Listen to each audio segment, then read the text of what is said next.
చాలామందికి ఆరోగ్య సమస్యలున్నాయి గురువుగారు మేమేం చేయాలి అన్నప్పుడు నేను ఒక మంత్రం చెప్తానండి. ఆ మంత్రం అనేది మీరు తీసుకోండి. మీరు రాసి పెట్టుకోండి. గురువుగారు చెప్పారు గదా అని ఆ మంత్రాన్ని రాసి పెట్టుకోండి.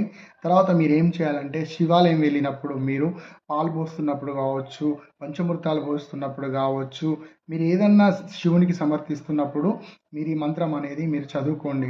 కుందుకేశ్వర్ మహాదేవ్ అని మంత్రాన్ని చదువుకోండి. కుందుకేశ్వర్ మహాదేవ్ అని అన్నప్పుడు ఆరోగ్య సమస్యలు ఎవ్వరికి ఎంత పెద్ద ఆరోగ్య సమస్యలున్నా మీరు శివ పూజలు చేస్తున్నారు. మీ ఇంటిలో చిన్న శివలింగం పెట్టుకోండి.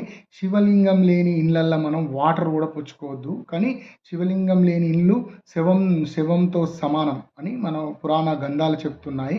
అయితే ప్రతి ఒక్కరు చిన్న చిన్న లింగాలు పెట్టి పూజించవచ్చు, తప్పేం లేదండి. అయితే మీరు అక్కడ కుందుకేశ్వర్ మహాదేవ్ అనే మంత్రం చదువుకుంటూ పాలు కావచ్చు, నీళ్ళు కావచ్చు, పంచామృతాలు కావచ్చు, ఏదైనా సరేనండి మీరు సమర్థించండి. ఈ మంత్రం చదువుకుంటూ ఉండండి, ప్రతిసారి చదువు